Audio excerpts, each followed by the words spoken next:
ডাকসুর নির্বাচনের নিয়ম অনুযায়ী ভোট গ্রহণ শেষ হয়েছে।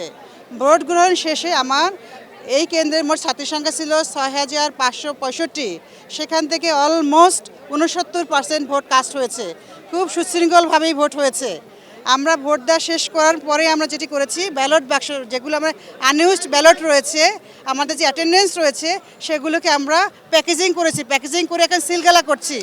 সিলগালা করার পরে যেসব পোলিং অফিসার আমাদের সাথে সহায়তা করেছেন, ওনাদেরকে আমরা এখান থেকে যেতে বলবো আর কি।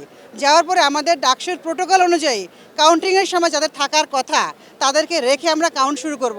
তা আমাদের এই কাউন্টিংয়ে আপনারাও থাকবেন, বা যেহেতু এত সংখ্যক সবাইকে আমি রাখতে পারবো না, না রাখতে পারার কারণে এই যে বাইরে একটা এলইডি আমরা স্ক্রিন দিয়েছি, সেই স্ক্রিনে আপনারা সবাই দেখতে পারবেন, আর কয়েকজন ঢুকতে পারবেন। কারা ঢুকতে পারবেন সেটা আমরা এখন বলে ঢুকাবো। একটা অভিযোগ পেয়েছি, একটি যে ব্যালটের অভিযোগ, সেটা আমরা সেন্ট্রালি পাঠিয়েছি। সিসি ক্যামেরা ওনারা দেখছেন, দেখে বলেছেন সেন্ট্রাল থেকে ওনারা ব্রিফ করবেন সেই বিষয়ে। সব সেন্টারের কিন্তু আপনারা কাউন্টিং একসাথে পাবেন না। আমার সেন্টারটা অনেক বড়, অনেক ছাত্রী, অলমোস্ট প্রায় 20,000-এর মতো পেজ হবে। 1, 2, 3, 4, 5 করে আমি সেটাকে ভাগ করব। তারপর একটা হলের তো আছেই, তারপর সেগুলোকে আমরা সময় লাগবে, আমার তো 1-2 ঘন্টা লাগতে পারে এগুলোকে ঠিক করার জন্য।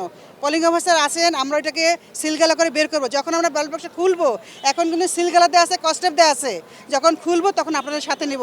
শুধু আপনারা না, আমরা থাকবো, পোলিং এজেন্ট থাকবেন, ক্যান্ডিডেটের পক্ষ থেকে পোলিং এজেন্ট থাকবেন, সাংবাদিক ভাই বোনেরা থাকবেন, আমার পর্যবেক্ষক থাকবেন, যেই হলের প্রবেশ থাকবেন, বিএনসিসির মেয়েরা থাকবে, সহায়তা করে সবাই থাকবেন। সবার উপস্থিতিই করবো, বাট সব সংখ্যক নিতে পারবো না আমার জায়গার সংকুলন না বলে।